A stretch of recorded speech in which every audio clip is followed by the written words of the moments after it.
when we do 30, 60, 90, sometimes using the proportions is the way to go if you can't think it through.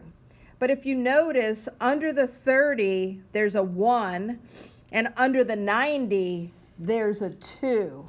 So if they give you the side opposite the 30, let's say they say it's an 8, we automatically know that the side opposite the 90 is a 16. It's going to be twice that. And we know that the side opposite the 60, which here's your 60, would be the 8 root 3. Okay? So if I would have only given you this 8, you don't know anything else, that's opposite the 30. We're going to set up the proportion. And let's say this was an X and this is a Y. Everybody understand that? The 8 is opposite the 30, so I'm going to put it under the 1. Remember, this is just the title. We don't use those numbers. We just use them to put their stuff down. The X is the hypotenuse, so it's going to go here. And the Y is going to go here. Everybody get that? And in every case, they have to give you something. Here's my full fraction, so I have to use him to find X and Y. So I'm going to put 1 over 8 equals root 3 over Y. We'll do one at a time. And when I cross multiply, I get 8 root 3 equals Y. And that's what I got for Y. And then when I take 1 over 8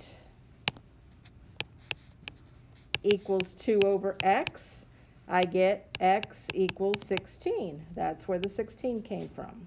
So if we do it logically, they gave us the 30 again.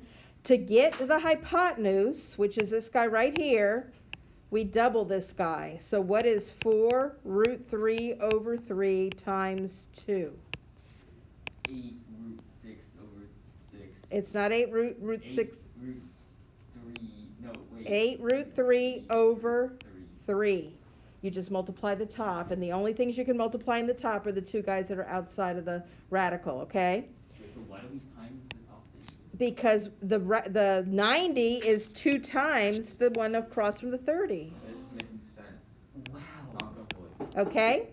And now, to get the one opposite the 60, we have to multiply the one opposite the 30, 4 root 3 over 3 by root 3. Go ahead and tell me what that is. So if root 3 times root 3 is 3, we got 4 times 3 over 3. What happens to the 3's? They die. They bite the dust. So the answer here is 4. Sure. Okay? That's a lot of steps. They gave me the one opposite the 30. So I'm going to put this ugly thing, and don't worry about that it's ugly. And then the one opposite the 60 is the N, and the one opposite the 90 is the M. Everybody understand? So here's my full fraction, which is very ugly, but don't worry about it. When I cross multiply here to find N, I get 4. Let me change color here. I get 4 root 3 over 3 times root 3 equals N. Well, and that's going to be 4, because root 3 times root 3 is 3. They bite the dust. And the answer for N equals 4, which is what we got. And then if I do this one, 1 over 4 root 3 over 3 equals 2 over M, then we get that M equals 2 times 4 root 3 over 3, which is 8 root 3 over 3. That's what we got. If they give you the 30, to get the 60, you just gunk on a root 3 and simplify. If they give you the 30 and to get the 90, you just double it, okay? If they give you the 60 or the 90, it might be a little bit more challenging to see at first, but let's just see what happens. They gave me the one opposite the 90, which is 12. Yeah. Does anybody know what the one opposite the 30 would be just by looking at it? The Y. The one opposite the 30 is half the one opposite the 90. So this would be 6. And if you see that, you can do it. But if not, you can just put the proportion in and you'll see it, okay? And now, how do I find the one opposite the 60? What do I take? I take the one opposite the 30, which is 6, and I gunk a square root 3 over it. So those are the three answers, the two answers to number 2. Is this number 2? Since the 1 on 60 doesn't have a root 3 on it, I would go ahead and just put these letters where they go. So where does the 3 go? Under the who?